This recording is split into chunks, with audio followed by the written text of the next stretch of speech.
Goldsmiths, who has made lots of studies on our topic, the topic of our webinar series, and he represents the University of London. Our agenda for this session: the background of the study of school bullying, 4 phases of the research program, the rise in publications and why an exceptional rate of growth has occurred, the nature of the publications, the achievement made, school-based intervention work in the UK, some general issues around interventions, and we will definitely have a Q&A session. We are hoping to get your answers. Usually you are very active. I'd like to remind you that all of our meetings are interpreted into Russian simultaneously. If you need interpretation, please identify a globe button, which is interpretation, on your screen. Enable your language channel, disable or mute your mic, and listen. Professor Smith, hello. Please let me once again express our gratitude to you and our appreciation for being with us today in our webinar series. You are participating in the discussion of such an important topic, such an important issue. I'm passing the floor to you. Thank you. Dobry dzień. Very pleased to be with you. I'm going to share screen now. Is that okay? Yes, perfect. Great. So I'm going to talk about the school bullying research program. And as has already been mentioned, I'm going to go through several topics.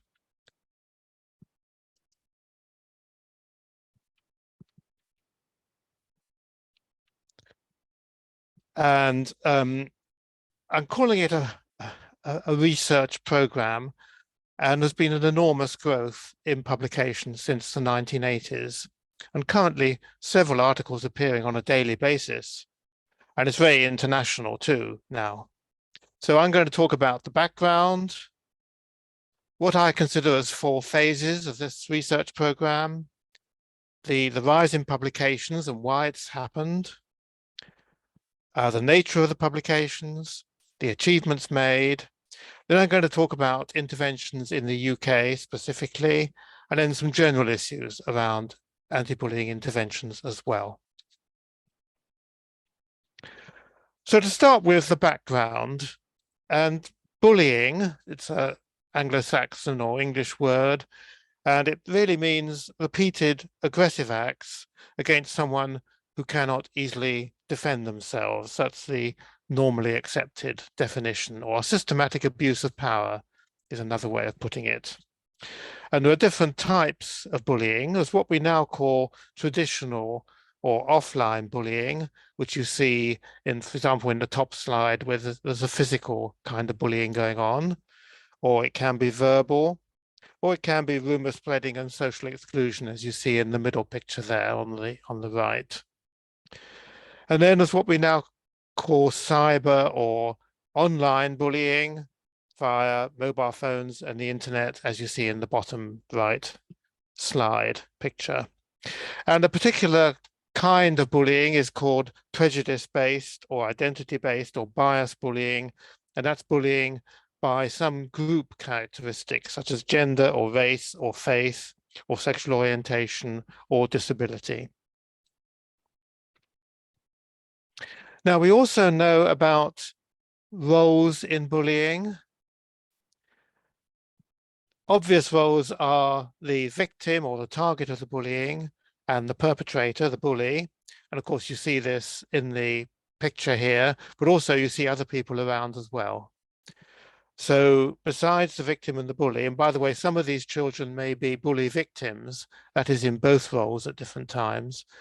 But besides them, we also have bystanders and defenders. So bystanders are people who are watching, but really not doing anything very much. And defenders would be pupils who are actually helping the target, the victim, in some way, perhaps by challenging the bully or going to get help.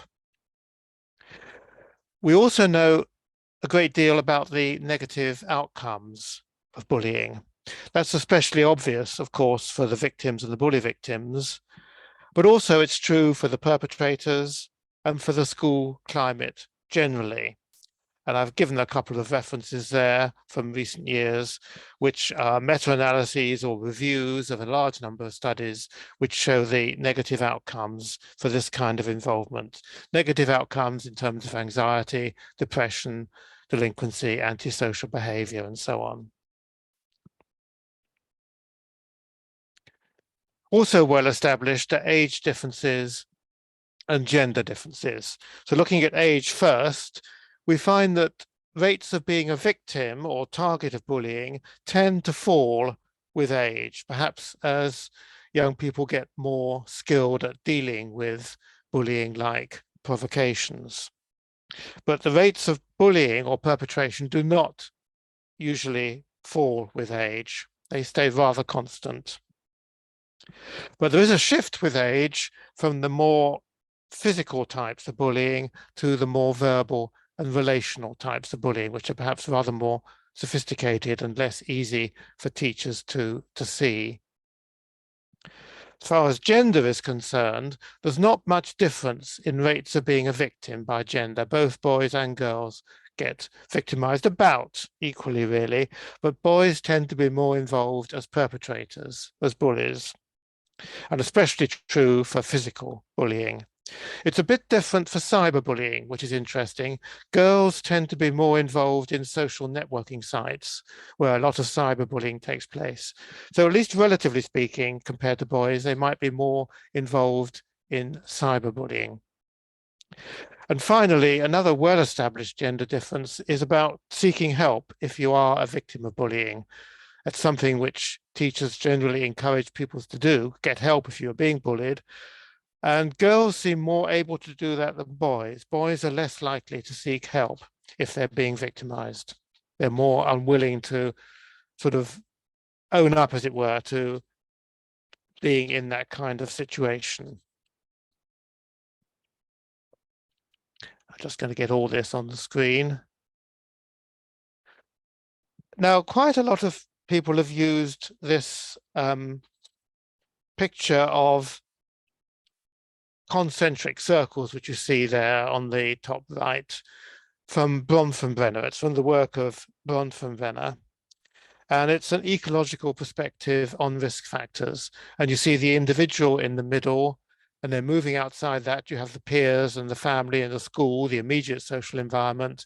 And then moving further out, you have the neighborhood and the society generally. And all of these factors can be important in looking at risk factors for being involved, either being involved as a victim or as a bully. And starting at the top, we have the society level, so aspects such as socioeconomic inequality and media violence, for example, are important factors.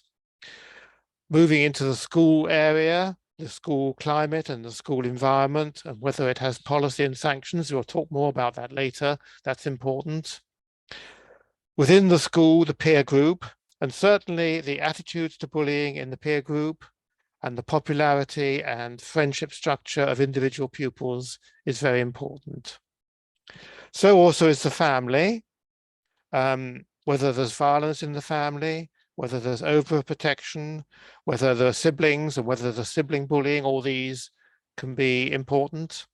And then in the center, the individual, him or herself, their temperament, whether they tend to be morally disengaged or not, their levels of empathy, social skills, whether they're different from others, whether they have a disability. These sorts of factors also very important. So a lot of work has been on these risk factors across these different kind of areas.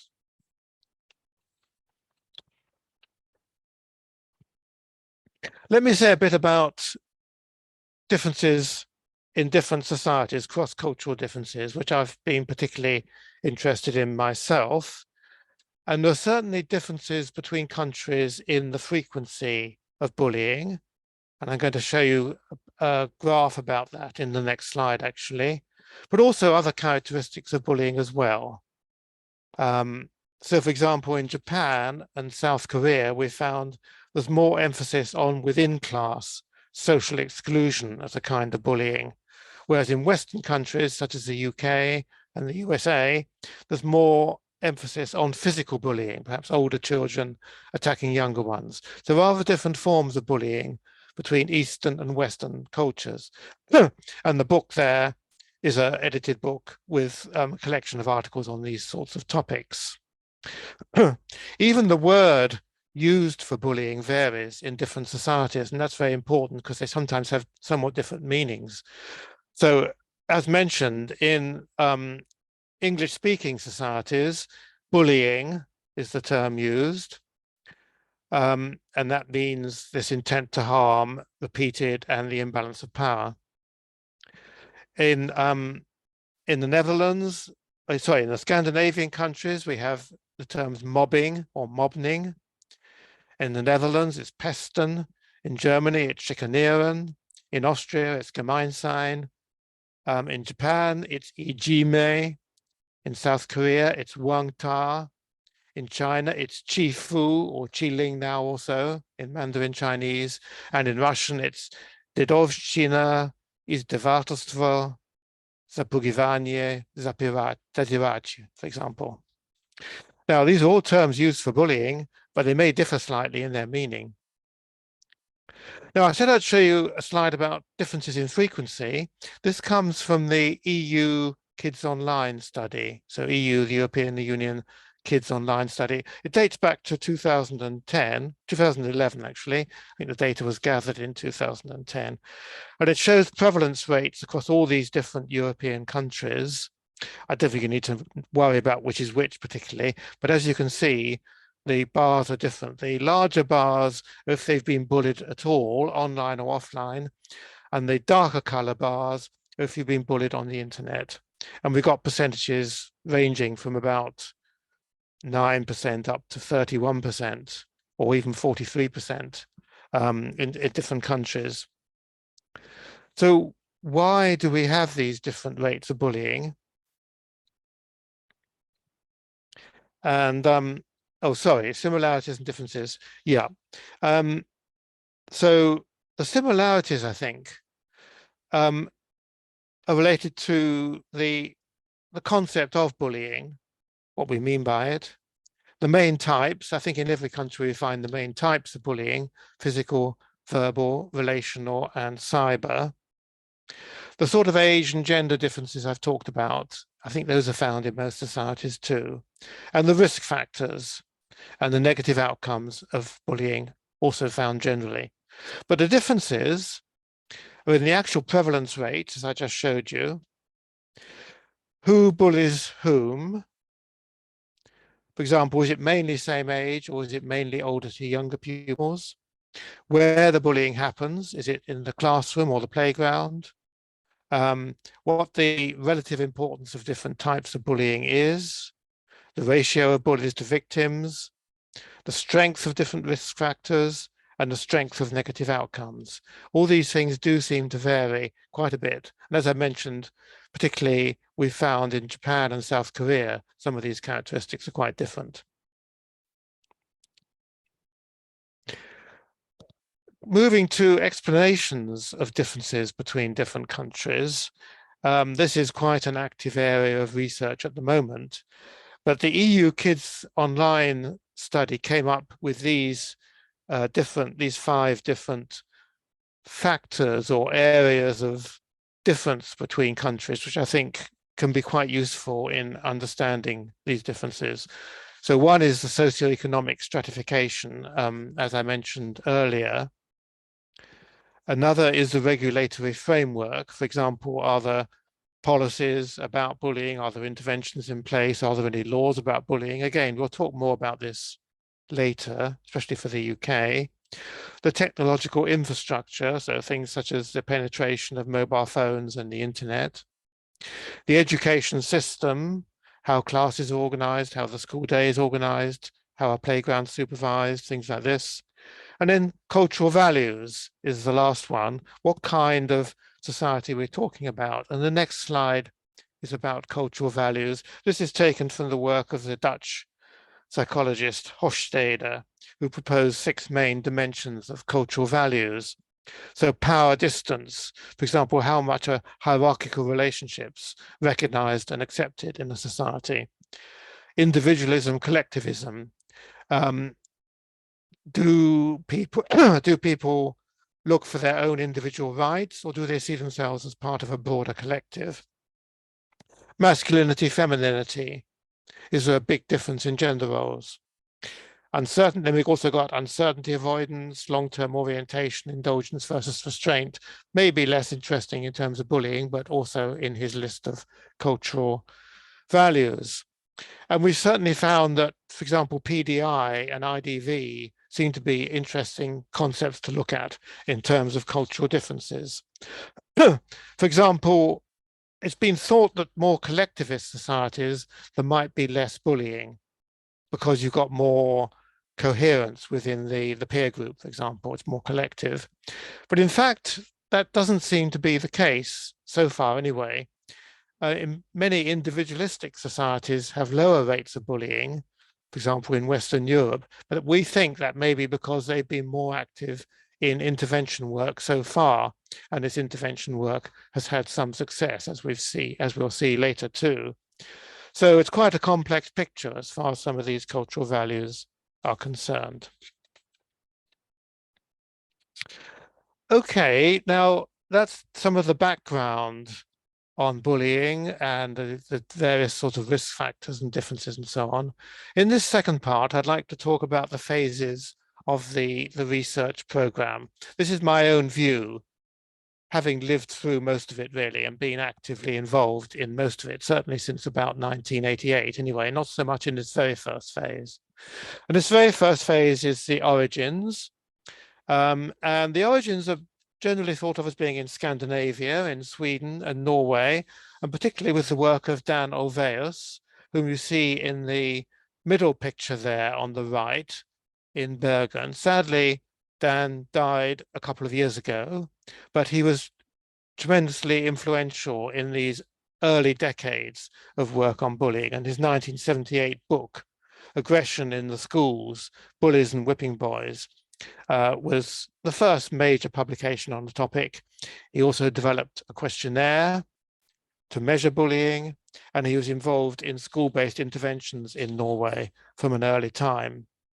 At the time, the definition of bullying was in terms of physical and verbal behaviors only. We didn't have cyber at that time, and even rumor spreading and social exclusion were not recognized as bullying at that time.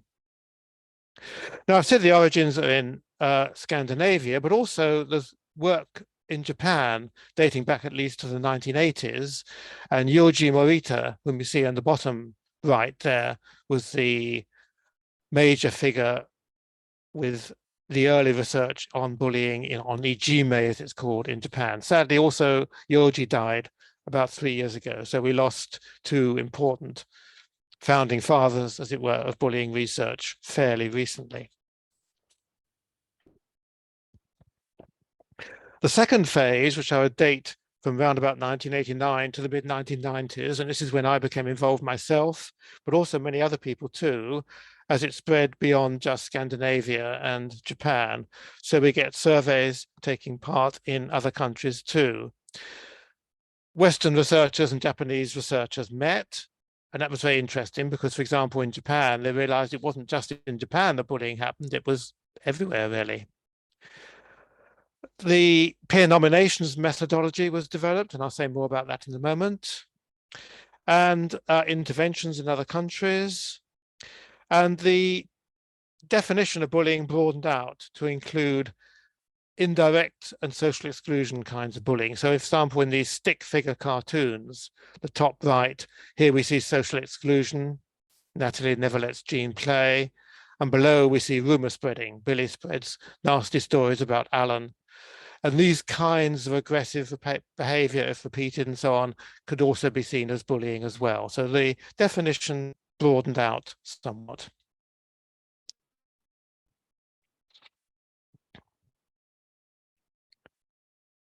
Then from about the mid-1990s to 2006, I'd say we have an established international research program. The idea of participant roles, which I mentioned earlier, the not only bully and victim, but outsider and defender, for example, was developed, particularly by Christina Salmivalli, whom we've seen there in the photo from Finland. And there were surveys and interventions in many countries. The 1999 book, which came from the meetings actually between Eastern and Western researchers, which I mentioned, that had reports from 21 different countries on bullying. And the 2004 book is from the States, United States, bullying in American schools, and the 2006 book is from Australia, evidence-based approaches to bullying in Australian schools. So many countries now internationally being involved in the study.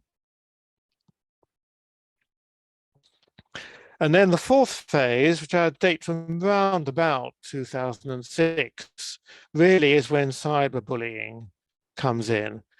The origins of that are earlier, but really the press reports and the awareness of the issue and it becoming a significant issue dates from around about 2006, 2008, that sort of time. There's a major review in 2014 by Kowalski et al. On this.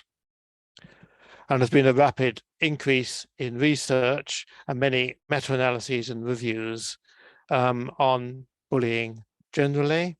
As you can see in the mention at the bottom, there's the handbook coming from 2010. And then just 2021, just over a year ago, this handbook of bullying, which I edited with James O'Higgins Norman. It's in 2 volumes. There's, I think, 74 chapters altogether, and it's got contributions really from all over the world. So very much an international research program now. Now, the third thing I'd like to talk about is the increase in publications on bullying, which, as we'll see, has been not only rapid, but exceptionally rapid. Bibliometric research has shown a steady increase in scientific publications generally. And it seems to be around about 4 to 5% a year growth in publications in the general scientific literature. And Web of Science, for example, has been used a lot to look at the types of publications and the growth of publications. The study here from 2014 found 3% growth in annually. 3% might not sound a lot, but it does mean that publications double every 24 years. So around about 3, 4, 5% is sort of normal rate of growth in publications. Now, the growth in publications in bullying is much more rapid. In the handbook I mentioned, the 2021 handbook, I and 2 colleagues, Suzanne Robinson and Robert Stonji, we did some work with the Web of Science database to look at the number of publications using the term bully.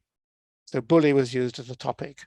Occasionally we're picking up some irrelevant items. Okay, we're going to be missing some, but it's broadly speaking, it's a kind of reasonably good indicator of the growth in publications. Better than using victim as a term, because victim, you can be a victim of all sorts of things, like earthquakes, for example, as we've seen recently, sadly, in Turkey and Syria, but that's not bullying. But the term bully is much more specific. We also did a similar search for cyberbullying as well. We use Web of Science. This is the kind of data you get on the Web of Science, where you can put in search terms and you find out how many publications there are for a particular topic, and indeed what the publications are by year. So this is using Web of Science and using bully as a topic search term. And for different time periods here, you can see along the bottom. So up to 1989, we found 83 publications altogether with bully as a topic. And then for 5-year periods next, 110, 348, 720, 1,276, 2,989. And then in the last 5-year period, it's 6,344, and it's still going up actually in the last couple of years as well. So it's a very rapid growth, as you can see. And this is the similar picture for cyberbullying, putting in cyberbully as a search term. And this is by year. And as you can see, the first few years of the century, it's very low, only 8 altogether up to 2000, and very few then each year, until we get to around about 2006, 2007, 2008, as I mentioned, then it takes off, increasing very rapidly now, up to getting on towards 1,000 per year.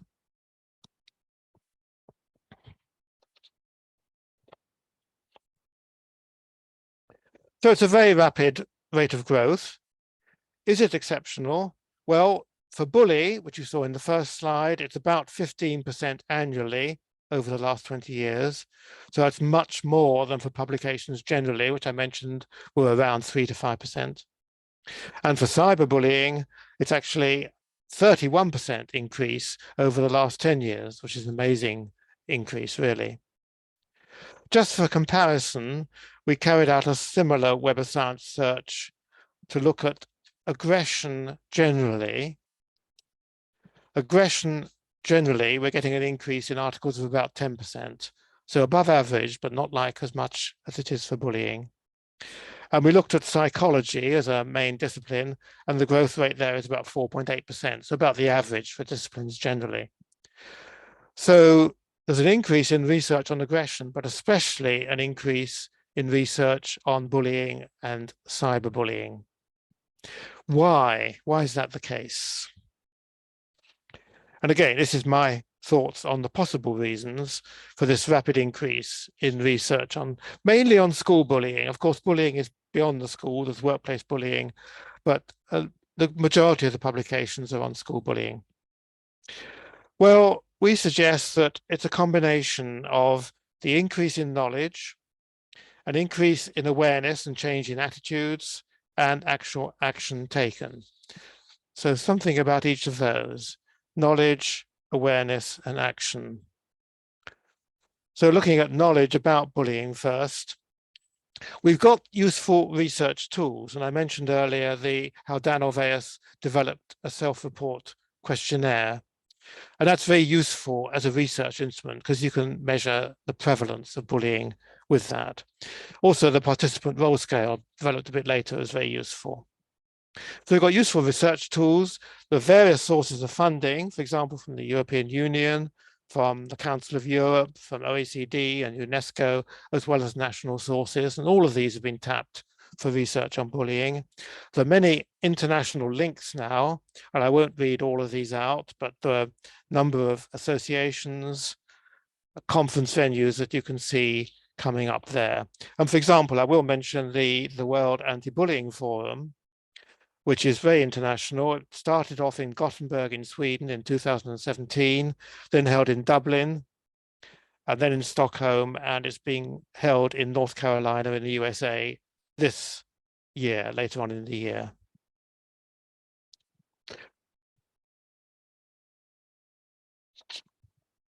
So a lot of knowledge has been gathered and shared too. And then this seems to affect awareness of the issue and attitudes to it. And bullying can affect the lives of most people, school bullying that is, because we almost all went to school, so we know what it's like, even if just from observation. And the majority of us become parents with children, and parents with children are generally concerned about whether their child might get bullied at school. So it's an issue that affects lots of people. The research shows the negative effects of being a victim of bullying and of bullying generally. There can be pressure from parents on schools. What are they doing about bullying? And generally, there's been an increase of awareness, I think, about rights, including the right not to be bullied at school, and human rights generally. And the United Nations Convention on the Rights of the Child, for example, from 1989, was obviously a landmark occurrence in this respect. And then we have action about it. Now, action about bullying can take place at several levels, at the individual level, the school level, the community level, the society level. It can be through legislation. It can be through websites and providing resources for young people and teachers and parents, telephone helplines. There can be important organizations that provide help for pupils and for schools. For example, in the UK, we have the Anti-Bullying Alliance. Their website is up there, which provides a wide range of resources for pupils and teachers and parents to do with bullying, and also updates people on the scientific literature as well. UNESCO now has an International Day Against Violence and Bullying at School, which started just a few years ago, and is happening every year. So we got these three things. We got the increase in knowledge. Obviously, the publications feed into that. That increases awareness, including awareness of the harmful effects of bullying, as well as it being rather prevalent. Many people are going to be concerned about that because so many of us are parents of school children. And there's going to be pressure on schools to take action, and pressure too on governments too, perhaps, to provide resources. So these things, I think, act synergistically. They act together to help increase the funding of research and the amount of publications coming out. Now, next section is about the content or the nature of the publications on school bullying. We've seen how they've been increasing so rapidly. So what are they showing? What are they telling us about? And to look at this, I and colleagues, we looked at 100 random articles from each of these 4 time periods using the Web of Science, and looked in detail. These are English language publications, and we're mainly looking at journal articles. Well, one thing is that the number of authors on each journal article is increasing steadily. In the early period of research on bullying, it was mainly 2 authors. You see a mean of 1.93. So typically it was 2 authors. But as you can see, that's been increasing steadily up to getting on for more like 4 authors in the typical paper, which I think is partly to do with the increase in global spread and cross-national funding of bullying. For example, in Europe, if you're going to get funding from the EU sources, you have to have collaboration between usually 3 or more countries, and you're going to get sort of 3 or 4 authors on the research paper then. So we get this increase in authorship and probably in the global collaboration as well. This shows where the articles are coming from, where the lead author is situated. And we split it up by Europe, North America, and Australia, Asia, South America, and Africa over these 4 time periods. And as you can see, Europe is most active in the early period. That was particularly, as I mentioned, the research started in Scandinavia. That was Norway and Sweden particularly, and was picked up in the UK as well quite a lot. As time moves on, publications from the USA become very prevalent and about equal now between Europe and America. Australia provided a lot, especially in the early days. They were very active in bullying, and they still are active, although as a percentage, they're less, simply because the whole volume of publications has increased. Asia, you can see a slow start, but really becoming more numerous in recent years, and especially publications from China, for example, are becoming very numerous in the last few years. South America, rather small, and Africa, rather small, but again, increasing in recent years. And when we produced the handbook in 2021, we did indeed get a chapter for publications in South America and also one from Africa, which had a reasonable number of publications to talk about, mainly from just the last few years.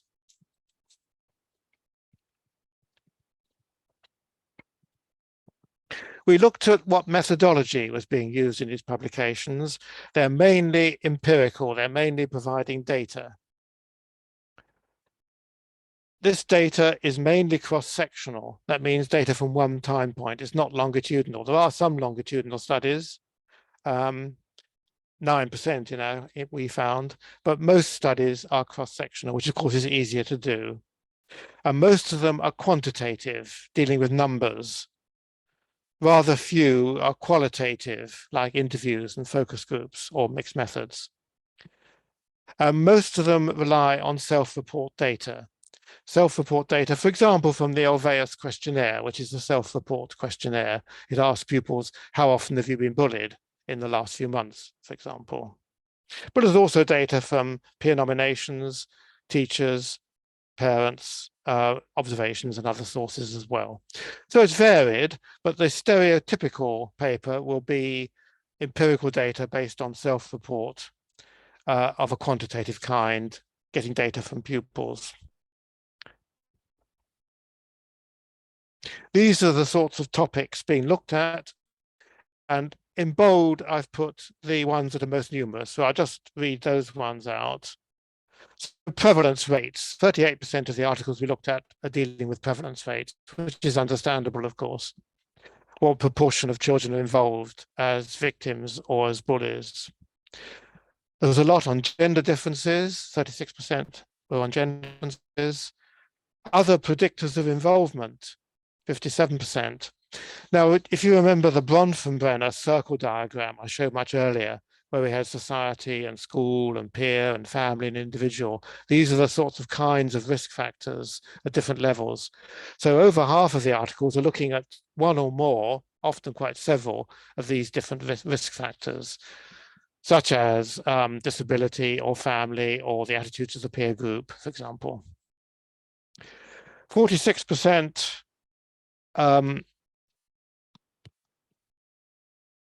outcomes, yes, 46% is the outcomes of involvement. So the negative effects of bullying, which again, I mentioned at the very beginning of the talk, that victims of bullying, for example, tend to be anxious and depressed, may have suicidal thoughts. And then there's a variety of other topics you can see, but at much lower percentages. So that gives an idea of the content of this number of publications. What has it achieved? There's obviously been a lot of effort going into research and into writing all these articles, now hundreds or even thousands of articles a year.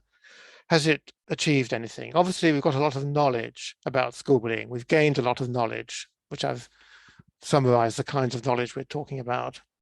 The research program has become increasingly international and collaborative, and I've given some evidence for that as well. And then, perhaps most importantly, many interventions and programs have been developed, and they've had some success. So let's look at what's been going on in the way of intervention.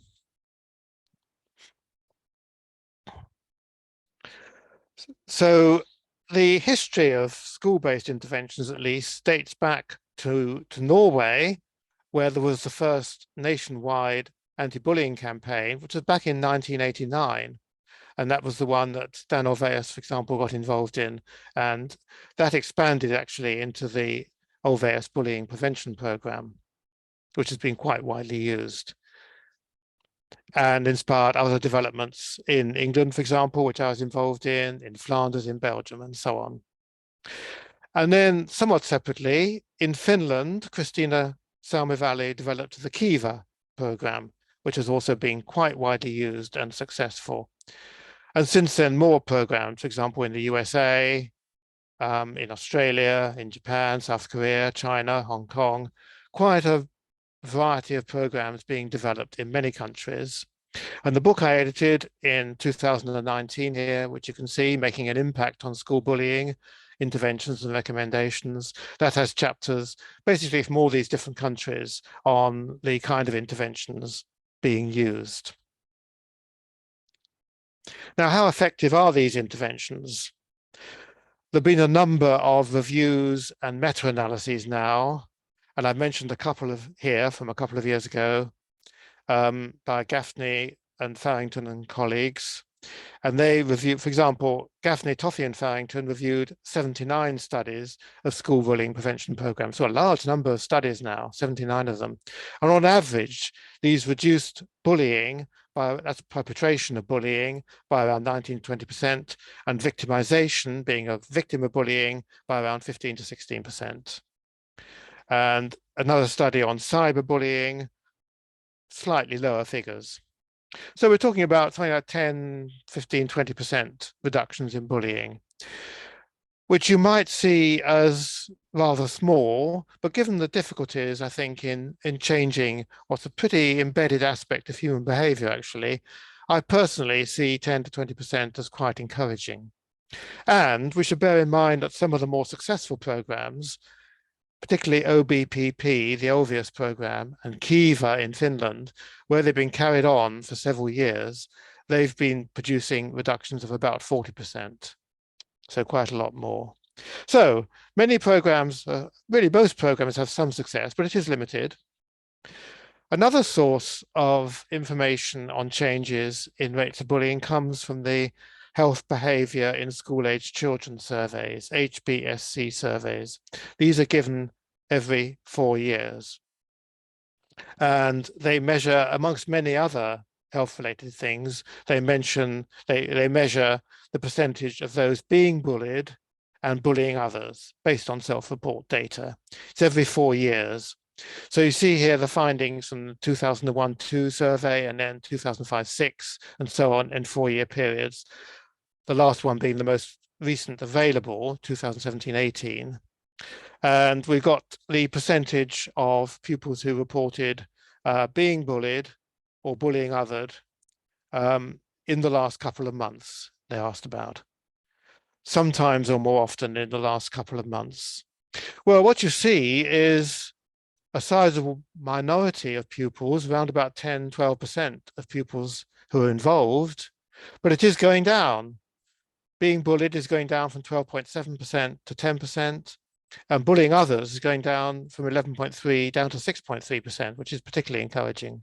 So this is averaged over a number of countries, but it seems pretty encouraging data, really, that in most countries, not all countries, but in most countries, rates of victimization and bullying are going down, probably because of the kinds of interventions and resources now available.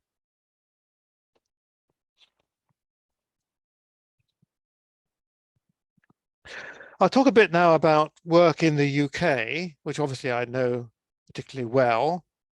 There's a government website for the Department of Education, and this has material on bullying. It's mentioned here. They have preventing and tackling bullying advice for head teachers, staff, and governing bodies. And they've got similarly advice on cyberbullying, and they've got advice for parents and carers on cyberbullying. These are documents available on the website. There are also legal requirements on schools in the UK, certainly in England and Wales. It's a bit different in Scotland and Northern Ireland, so I'm mainly talking about England and Wales here. So they say here, maintained schools must have measures to encourage good behavior and prevent all forms of bullying amongst pupils. These measures should be part of the school's behavior policy, which must be communicated to all pupils, school staff, and parents. So schools must have a policy which says what they would do about bullying if it happens. And I'll talk a bit more about those school policies in a later slide. There's no national program as such. There's not a requirement on schools to implement a program like the Kiva program or the OBPP, for example. It's up to schools what they do.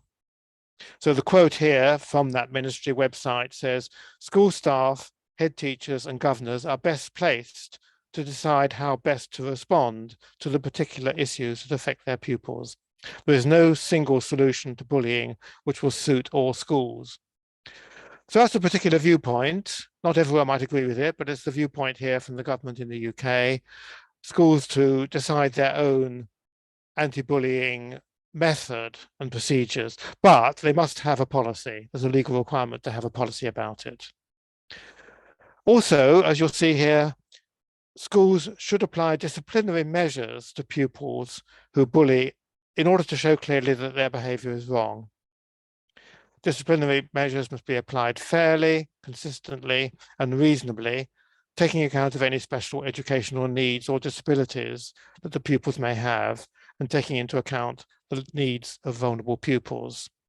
But there is here the requirement to apply disciplinary measures then when pupils bully others.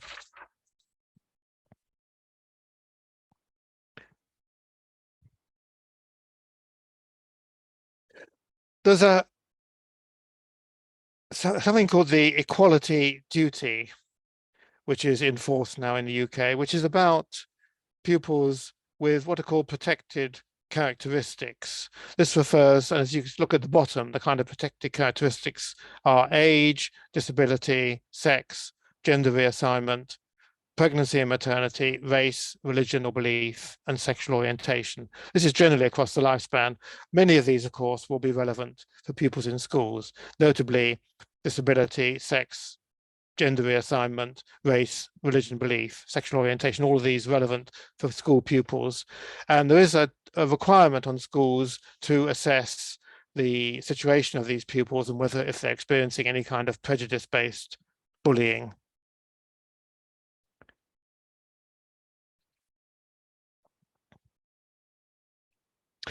Now, I said I'd come back to school policies. It's a legal requirement for schools in England and Wales to have an anti-bullying policy. Also in Northern Ireland as well. And I and colleagues, we've looked at the content of these policies, what's in them. They vary quite a lot because each school devises its own policy. They're normally some 2, 3, 4, 5 pages long, and they should be accessible to teachers, pupils, and parents. Well, looking on the left-hand side of this slide, if you like, the positive aspect of this is that most policies do give a definition of bullying. They encourage cooperative behavior, and they encourage creating a safe environment. Also, the quality of policies does seem to have increased. We did an assessment in 2002, we did one in 2008, and we've just done one now on last year, policies from 2022. And generally speaking, the coverage and the quality of these policies is getting better, which is a good sign. And, you know, local authorities, educational authorities have been encouraging schools to improve their policies. On the right-hand side of the slide, you see some concerns or some things which we felt were rather lacking in many policies. They talk about pupil-pupil bullying, as most of the researchers look at, but they don't often consider teacher-pupil bullying or pupil-teacher bullying. Rather sensitive topics for teachers, of course, but we know that teachers can bully pupils. We know that pupils can bully teachers too. And really, those should be in an all-embracing school policy.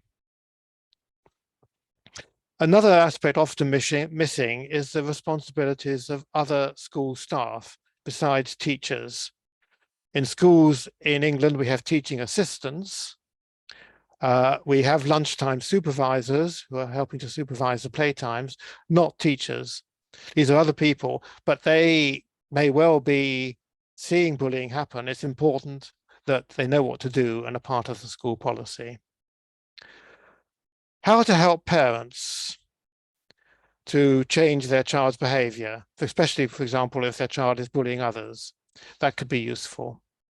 Consultation with parents or pupils about the policy. How is the policy devised? Were pupils or parents involved in the consultation? That's not often mentioned. And specific powers to deal with cyberbullying or out-of-school bullying, often not mentioned. Giving advice to parents about bullying generally, often not mentioned. So these are all areas where we felt many policies could be improved. Okay, now finally about some of the sorts of components that could be in the school anti-bullying work. And as I said, this varies a lot between schools in England. They can choose what they do. So this is kind of like a menu, really, of things that schools might choose to do. And an obvious one is classroom and curriculum work. So working in the classroom with pupils, they can use stories and videos and theatre productions and role plays to illustrate how harmful bullying can be. They can use virtual environments online. They can use cooperative group work, quality circles, assertiveness training. These are all various methods. I haven't really got time to explain them, I think, but for example, in that book which I edited, you can find details of these.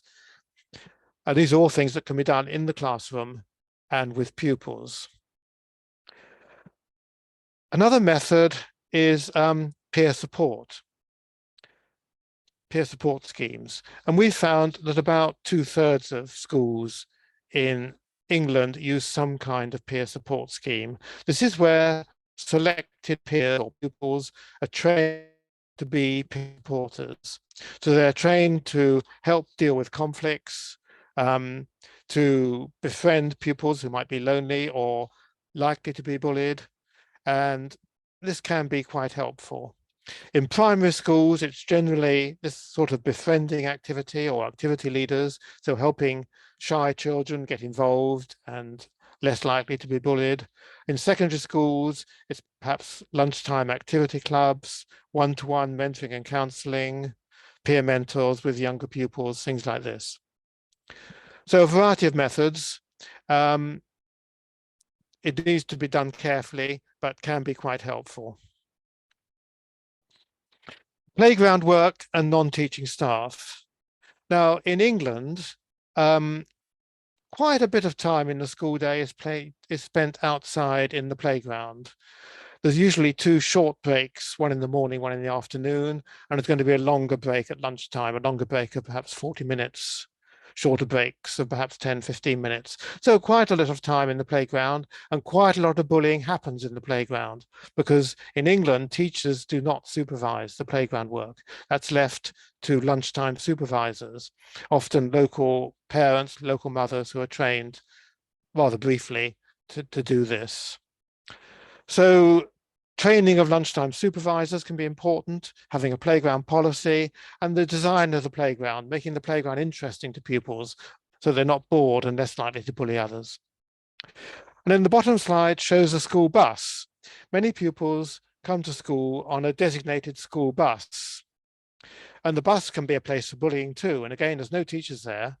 And bus drivers are not really well prepared or able to do much about it. So this kind of issue of bullying on school buses has recently become one that people have started looking at and considering, for example, training for bus drivers on the issue.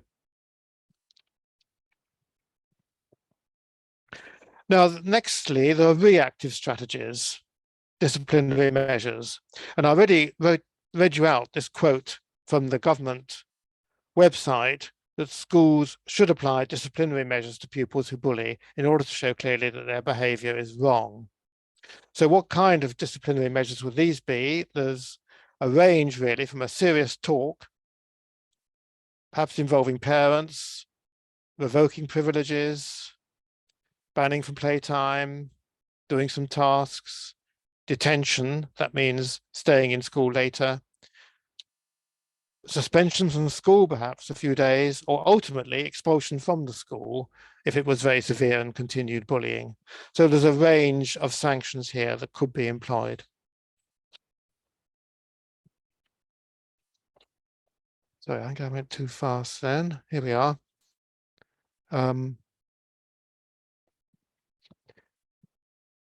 Some teachers and psychologists and counselors prefer non-punitive or counseling approaches. They're not so keen on disciplinary measures, although disciplinary measures are advocated by the Department for Education. But there are alternative methods. The PICUS method is from Sweden, and the support group method comes from England. And they share a philosophy of not directly accusing or sanctioning the bully or bullies, but rather discussing the suffering of the victim and asking the bullies what they can do to help the situation, and the various distinct steps to follow in both these methods. So it doesn't necessarily involve disciplinary measures, but you're rather trying to change the behavior of the bullying children in a more indirect kind of way. And some people feel that's a better way to go about it. And the third approach, perhaps in between these two, is restorative strategies, or restorative justice, it's sometimes called. This contrasts with retributive justice, and the aim is to repair harm in relationships. So there's a process of finding out how each person is feeling and what each person needs to put things right. The wrongdoer, so in this case, the bullying child, they should acknowledge what they've done. So this makes it different from the non-punitive methods. We're asking the bully to acknowledge that they have hurt someone, but we're not necessarily punishing them. We're asking them to change their behavior to make things better. And again, there's a set of procedures to follow and training is needed. But again, some teachers and counselors really like this kind of approach. But it's up to schools, which they do. Now, there are programs too. We've seen how the programs in various countries, and Kiva, for example, which is being used extensively in Finland, is a program. So it's made up of a number of these different components to follow. And that has been tried out on a voluntary basis in Wales, and also now some schools in England as well. And there's a couple of publications there mentioned.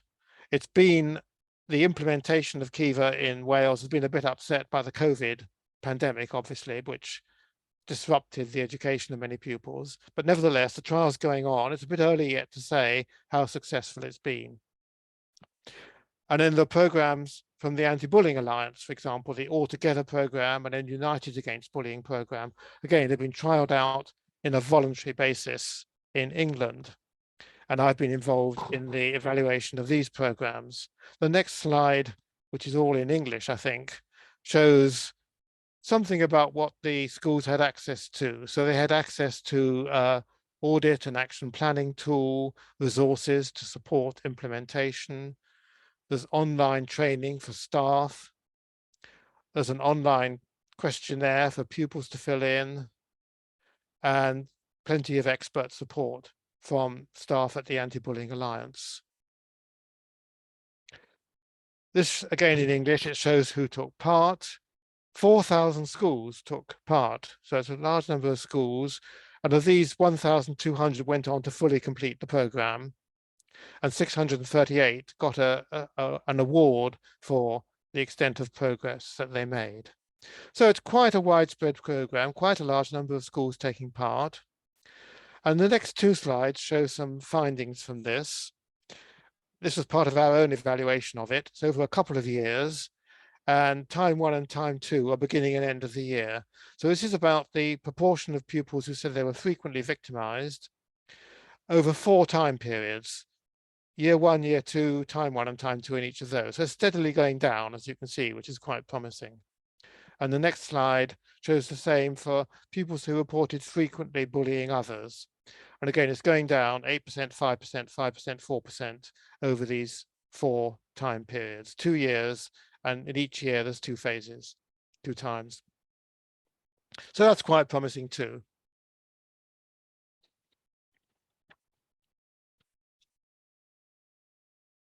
Now, finally, some general issues on interventions. I shall go through this rather quickly because I can see I'm getting towards the end of my time, but there's a number of issues which are quite general ones, I think, to think about if a school is implementing anti-bullying work. So school climate, first of all. There's quite a lot of research showing that the general quality of school climate, things like how happy pupils feel in school, how much they trust their teachers, what's the quality of pupil-pupil and pupil-teacher relationships generally, seems to impact a lot on bullying. And there's been quite a bit of work in Israel, for example, that's Astor and Ben-Benishti, and also in the US on this. And particularly in the US, Dewey, Cornell and colleagues, who you see in the second citation, they advocate what they call authoritative school climate. Now, authoritative means you have high disciplinary and academic expectations for students, but you also interact with them in a respectful, caring, and helpful manner. So you've got high expectations, but you listen to what they have to say, and you're caring and respectful as well. It's a kind of balance between these two things, really, which they feel is particularly effective. So as the general issue of school climate, also the training of teachers.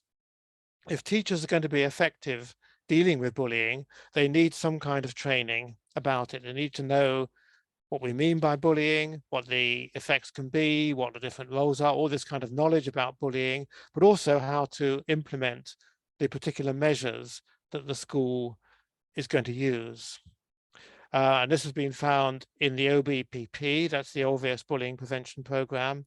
One of the most important predictors of success included openness in communication among teachers, perceived staff importance of bullying, and reading the program information. And in Kiva too, how the pupils perceive the teacher's attitude to bullying is important. So preparation of teachers, training of teachers is a very important aspect. Also working with families, because we know that parent-child and sibling relationships affect the likelihood of being bullied at school. So they do interact. And also, of course, as far as cyberbullying is concerned and ICT use, parents really have a key role, because a lot of that cyberbullying can happen outside the school. It may be coming from within the home environment. So parents discussing with their children about the use of ICT. Being involved without being overly restrictive seems to be a balance to try and make on the part of parents. Parents need to work with schools, support the anti-bullying initiative of the school, and liaise with the school if they have any issues. So a lot of important roles for parents. Therapeutic work. Now, there's some pupils who it may be especially difficult to change their behavior. And we'll see this too in the next couple of slides as well.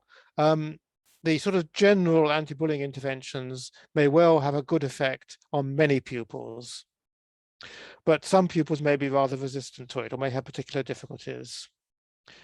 And here's a couple of articles on this. The first one is, excuse me, that's Brief Strategic Family Therapy.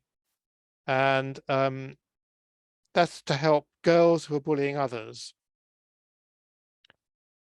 And some children may have quite a lot of difficulty changing their bullying behavior, and some kind of therapeutic work may help with this.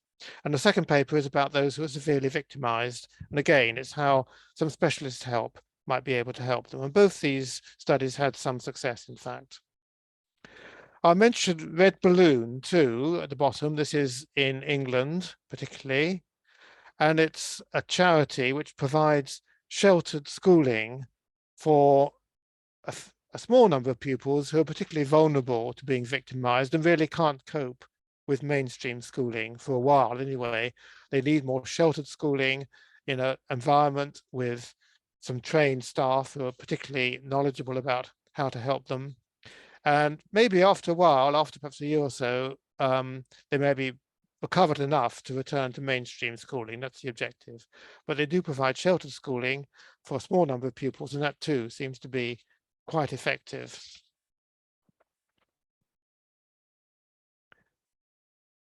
Now, I mentioned there'll be a couple of slides on children who are difficult to work with, and this slide's called Popular Bullies. And the work in Kiva, for example, in Finland, has found that some bullying children are really quite popular in the class and seem to get prestige from doing the bullying. They're showing off their strength. And depending, of course, on the class climate and depending on the school climate, this might or might not be a good strategy for these pupils in order to get esteem and show off their strengths. it's not particularly helpful with these pupils just to say, look, the victim is suffering, you should stop it, because they know the victim is suffering. They probably enjoy the victim suffering, actually. The article by Ellis et al. Is quite an interesting one. And what it argues is that we might need a different strategy for trying to change the behavior of the popular bullies. And that might be to provide them with other activities that are good for their self-esteem and status, but which don't involve bullying. For example, running some kind of activity, running a sports club, something like this. Something they can do which gets them respect, which fulfills their need for popularity, but which is more pro-social in its nature. This is an idea. It's still being tried out, really, but I think it's an interesting idea to think about. The other difficult situation is those victims who are persistent victims. And there's a finding called the healthy context paradox, which again has come from the work in Finland and Kiva. And they've been quite successful in reducing rates of bullying and victimization, as we saw. But the healthy context paradox is when you produce a healthy context, so less bullying happening, the paradox is that some children might be worse off. And the children worse off are the severe victims, those who've been and persistent victims. So Kiva reduces victimization rates, but not completely. It may reduce it by 40, 50%, but that still leaves some pupils who are victims. And those remaining victims seem to feel worse off after the intervention.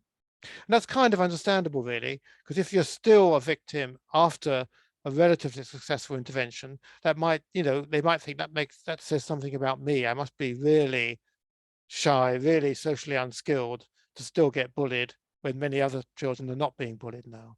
So this is the healthy context paradox, and it's quite worrying. It's been found in a number of countries now, not only Finland, but the Netherlands and the USA and in China. So here's where we might need special help for these children. Cyberbullying, relatively new type of bullying. It's often not initiated in the school, but it often involves classmates in school.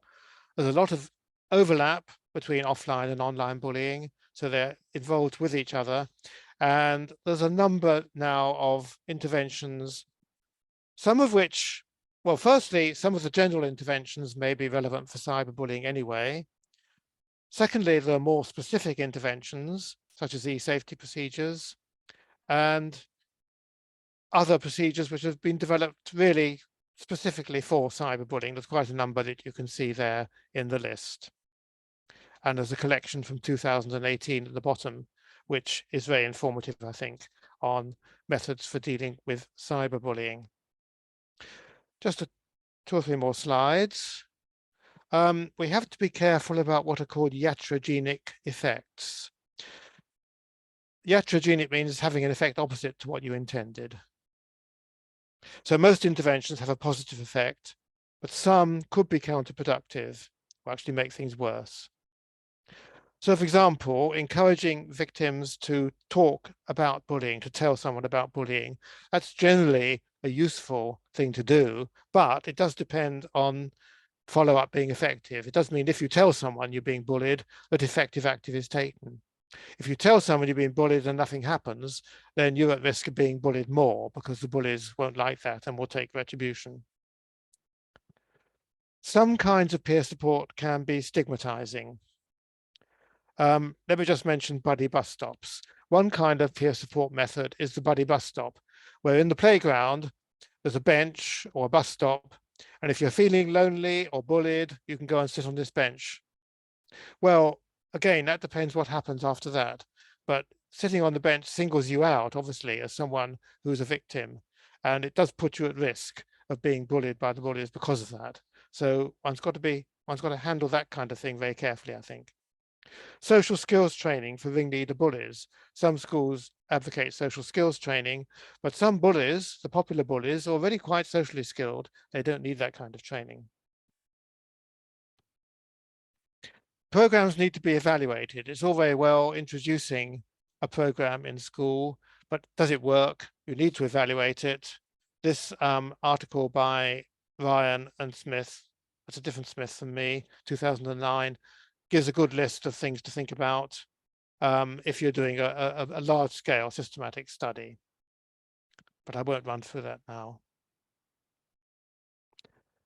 Are programs cost-effective? That's of relevance, especially if you're trying to persuade politicians and governments to put funding into anti-bullying initiatives, because they cost. They're going to cost in terms of teacher training and resources and time.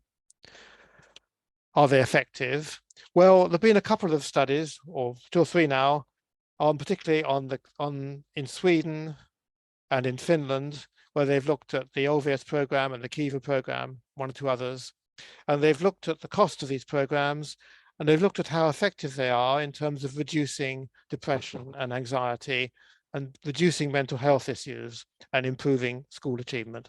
And the general finding is, yes, these programs, on reasonable assumptions, they are cost effective. It's worthwhile having these programs, even though they cost some money because of the savings you made. And finally, are programs sustainable? Do programs continue effectively once the researchers have left? And that's an important issue too. And particularly researchers in Austria, Spiel and colleagues, they've emphasized the importance of implementation research to connect with intervention research. In other words, to work with policymakers and practitioners from the start to ensure that any interventions in schools can be continued once the immediate sort of research aspect of it has finished. So my summary slide is that school bullying is a significant issue and it's harmful for all concerned. There are different types of bullying, different roles in bullying. We looked at gender, age, and country differences. We saw the ecological perspective and how that can be useful. And we saw how bullying research has developed into an international research program over the years, and publications have increased very rapidly. There are now many research-led interventions, school-based interventions against bullying, and there's some evidence of decline in rates of bullying. And I told you about the types of bullying intervention in the UK, and I also discussed some general issues around interventions. So thank you for listening, and I'm happy to answer questions.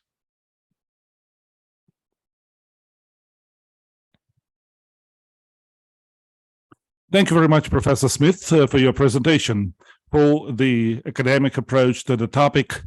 Especially thank you for stating the number of studies and publications in this domain, and we very much hope that our participants will be able to use this in their scientific research and make their own studies to be international.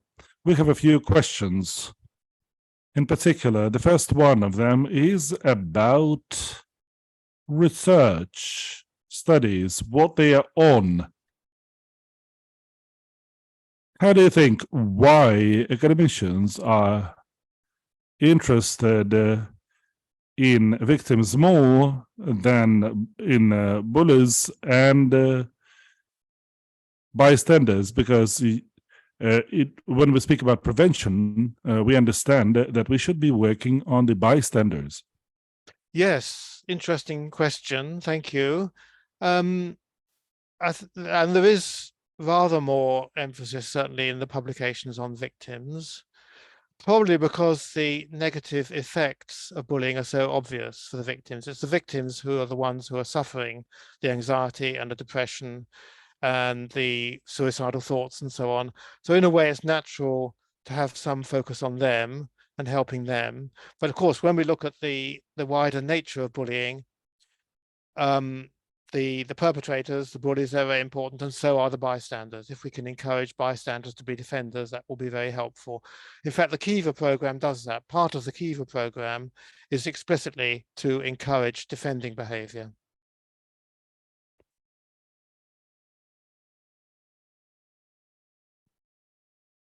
Thank you. Are there any studies on the sustainability of anti-bullying program effects? What is the sustainability of the programs? Yeah, another interesting question. The best answers for that come from the Alveus bullying prevention program in Norway and the Kiva program in Finland. In Finland, for example, Kiva is very widely used now, I think in the majority of schools, and it's been, I think, over about a 10-year period now, they've been implementing Kiva.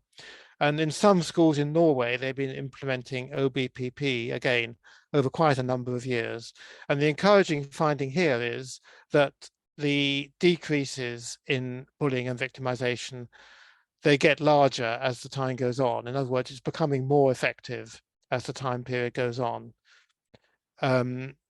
This is the case especially for schools that implement the program properly. There have been measures of how much schools implement the program, and it's important that they do implement the program properly, not surprisingly. And that, of course, it's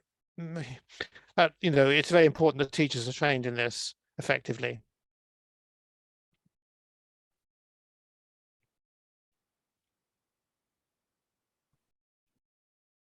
Thank you. You've named a number of approaches to prevent bullying. In your view, what approach is the most efficient according to the studies? Which one you believe to be the most efficient one? There are various components which I went through, and I don't think really you can pick out one as being the most effective. I think you need to do a combination of different things, actually. And that, of course, is what the programs do. They put together a collection of a variety of things. So, for example, the Alveus program combines information to parents, liaison with parents. It has more effective playground supervision. It has classroom rules and curriculum work, all these together, as it were. Similarly, Kiva has a number of things put together, including also this emphasis on defender training and virtual learning environments. And even when we put a number of these together, we're still only getting reductions of like 20%, 30%. So it's not, we need to do still more. But in a way, I think the more you do, the better.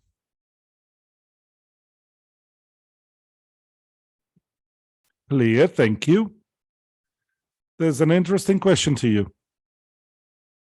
Can you bully yourself, like not accepting yourself emotionally, physically, consciously, like pressing yourself morally, which deprives your self-esteem, and sometimes the outcome can be self-liquidation.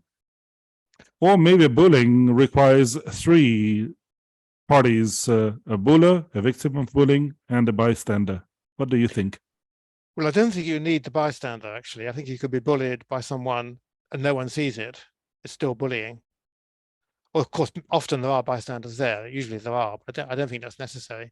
Can you bully yourself? Well, that's kind of how you define bullying in a way. I see what the questioner is getting at. I hope they're feeling okay themselves, actually. I mean, I wouldn't call that bullying, actually, but I know what they mean. And I think that person needs some help.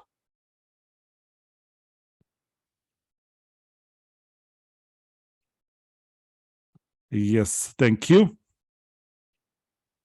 Our participants are wondering about the programs themselves. And I dare to answer the question saying that a number of programs we have already reviewed. These were the programs, and these are the programs named by Professor Smith, Kiwi and Always.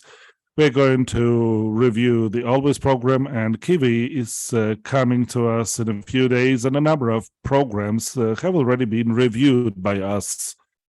Now the question is how to impact bullet for the bullet to be aware of the actions and to stop acting negatively.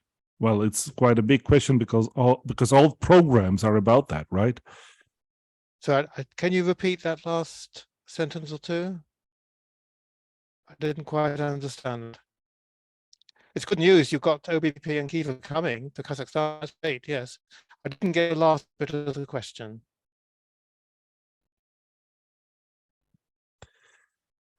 how to impact bully. What are the most efficient ways to impact a bullying person, for the bullying Okay. person to become aware of his or her actions and to stop acting negatively? To stop acting negatively. Well, I think they're probably very often aware of their actions anyway. If they're not, of course, that could be part of the procedure. The school climate and the class climate are going to be vitally important here, because if we're thinking of the popular bullies, and many of the bullies are in that category, I think, they are only going to choose bullying as a strategy to be popular if they get peer approval, and in the school context, they're not too likely to be punished, as it were.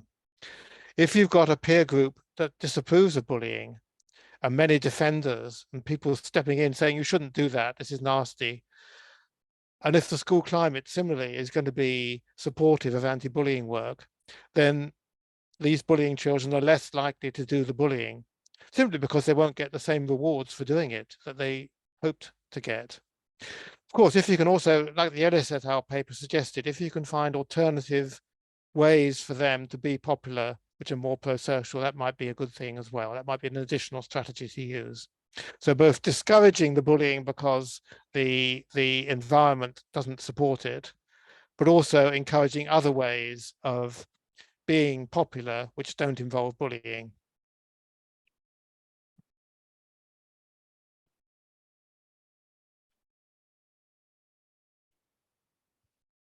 Thank you very much. Two more questions we dare to ask because we have some time left. And we always have a question which emerges in us when we study research, when we read the studies. I mean, the ratio between studies and practice. If we compare statistics of applying scientific research by practitioners at educational institutions, whether practitioners really use academic research in their work at educational institutions. So this is an internal question of theory and practice. Well, it's a very important issue, of course, because it's all very well people like me doing the research, but it has to be made available in a suitable form to practitioners, and practitioners need to find it useful and so forth. I think organizations like in the UK, we have the Anti-Bullying Alliance, which I mentioned, and I gave their website. And they're really useful in that respect, because they're in touch with researchers like myself. I'm closely involved with them, but they're also closely in touch with practitioners. I mentioned how they're liaising with schools and so on. They have a website, which is really a useful website with resources for schools and pupils and teachers. So you go on their website, you know, if you're a parent concerned about cyberbullying, there's going to be a section there about what to do and so forth. So they're really bridging the gap between research and practice, I think. As another example, each year they've asked me to make a summary of research findings in England, that is, or in UK anyway, on bullying, and put it in a accessible format for teachers and so on. So it's called a briefing, research briefing. So each year I produce that, and that's up on their website. You can find it there, and hopefully it's going to be useful for interested teachers to look at, to see what's the latest research showing and so on. So very important question, but I think, you know, it's incumbent on us as researchers to make the research accessible, but also organizations like the Anti-Bullying Alliance can really help bridge the gap.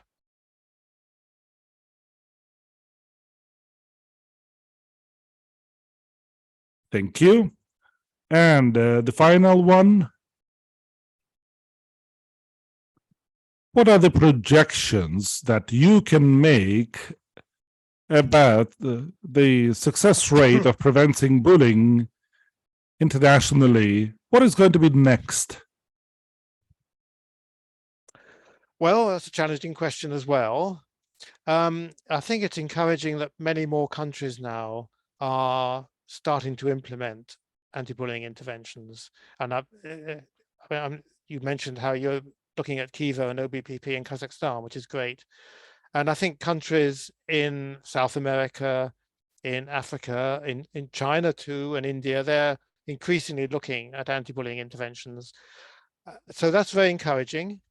So I think we're going to find a much more global coverage of anti-bullying work, in line with also what UNESCO, for example, has been pressing for as well. We can expect these interventions to be moderately successful. Judging by what we know so far, we can expect them to reduce bullying by around perhaps 20%, which isn't bad, but of course still leaves a lot to be done. So we still need to do more research as well, I think. And I've indicated some of the areas where we've got to look at, especially the popular bullies, the healthy context paradox. These are some of the things holding us back from reaching more like perhaps 70 or 80%.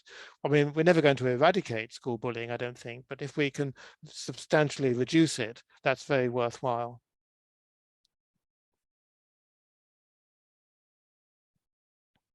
Thank you, Professor. Professor Smith, one of our participants called Renard is saying that the world is dynamically changing and the forms of bullying are also dynamically changing, and prevention will depend on this. We have started working with AI already, so probably more challenges are coming, and certainly this is a positive comment by the participant that we will always have work to do. Yes. Yes, thank you very much. Colleagues, we have a few more questions. But I would like to read out one more comment, well, maybe Peter, you will be able to comment this. I cannot but read it out loud because, you know, people have been told for many things for a long time, and then everybody thinks, what should I do in this situation? I'm just a counselor at school. There's a comment. Good evening. As I understand, our colleagues from the Ministry of Education and Science or mayor's offices should write programs and then escalate them to schools. I'm a school counselor. I do understand how these programs should be engineered, but then everybody will do different things. Some colleagues have not attended this course, and the question is clear: what to do? What should be the first step? So maybe, Peter, you have any recommendations to our practitioners? What should be done first? How the situation can change to the better? Yeah, that's a very interesting question, really, and quite a profound one. As you know, I'm working in England, and I would say the attitudes to bullying has changed dramatically over the last 30 years. When I first got involved, which was around about 1988, 1989, 1990, people didn't know much about school bullying, really, and quite a few teachers were skeptical about whether really they could do anything effective or whether they needed to even. There was a view that bullying is part of growing up, you know, you just deal with it yourself and that's it. That changed over a period of about 10 years, I would say, from around about 1988 to around about, 1998, 2000, that sort of time period. Things changed a lot. And it changed a lot. That's where I talked about the knowledge and the attitudes and the action, really. Firstly, it's the knowledge. Just studies showing the prevalence of bullying are important. Just showing that there's a significant minority of pupils who are victims of bullying, maybe about 10%, and showing the negative outcomes of bullying, the suicide attempts. Often, actually, sadly, it's been suicide attempts that have really brought home to the larger public the dangers of being a victim of bullying. We've had suicides in England. There were suicides in Norway back in 1983, I think it was, which triggered off the nationwide campaign in Norway in 1985. There were several suicides in Norway, and Norway is a relatively small country, and it really made an impact there. We've had suicides in England, and that got onto television. People took it up. What's the government doing about bullying? And the government at the time wasn't doing anything about bullying. This is in 1989. But they started doing it, because of the pressure from parents and politicians and the media. And the pressure from parents and politicians and the media came because of the research showing the prevalence and that bullying was really nasty, and even sometimes it led to suicide. So you can see a sort of synergy amongst these different things. And then we had the intervention campaign in England in the early 1990s, and that reduced bullying, and that produced manuals and resources, government website on it, and so on. So you get a cumulative effect, I think, over a period of perhaps a decade. So it's not instantaneous, but things can change at a national level. I hope that tried to answer the question.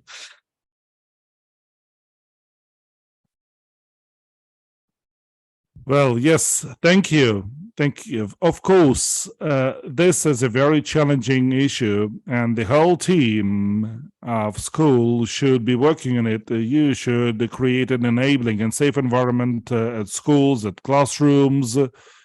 This is all very difficult, but of course, when we say that one person cannot change anything, I wouldn't state that. I wouldn't sign for it, because sometimes just talking to a person, just paying attention to the topic, by just looking around and focusing on things, you can change it. And sometimes governments issue orders, they change legislation, but this is fruitless. So please do not undermine your anti-bullying activities, colleagues.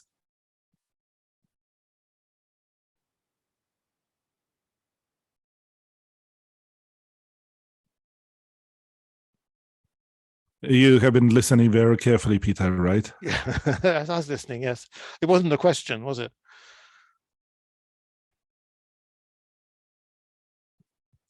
Do you have, Indeed. in Kazakhstan, I'll ask a question. Do you have any legislation at all about bullying in schools?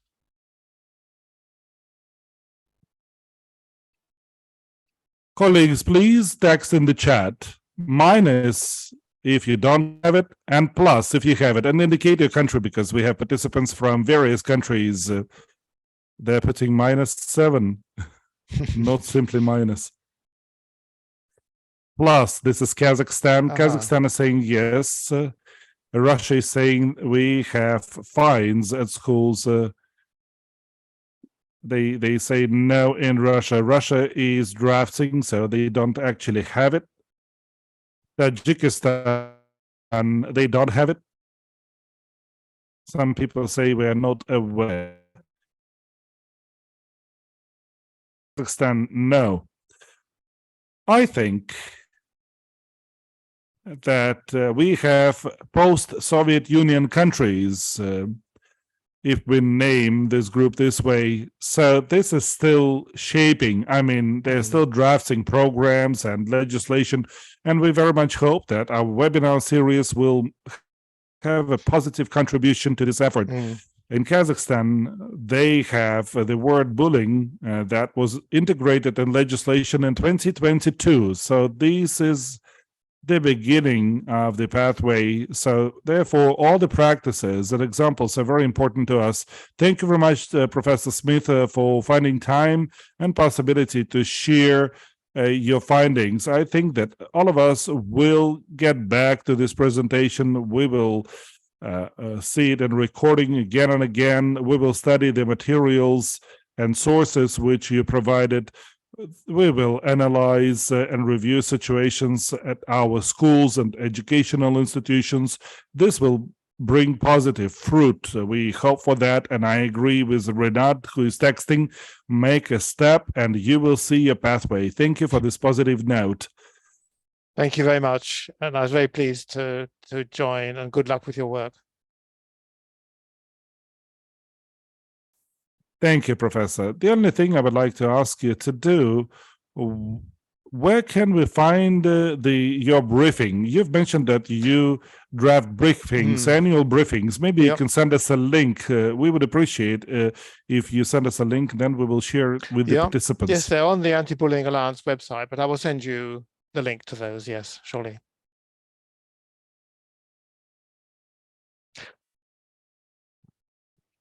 Thank you so much. Okay, so Thank I will you very leave. I'll much. leave now then. Thank you. Goodbye. Do swidania. Thank you very much. Goodbye. All the best.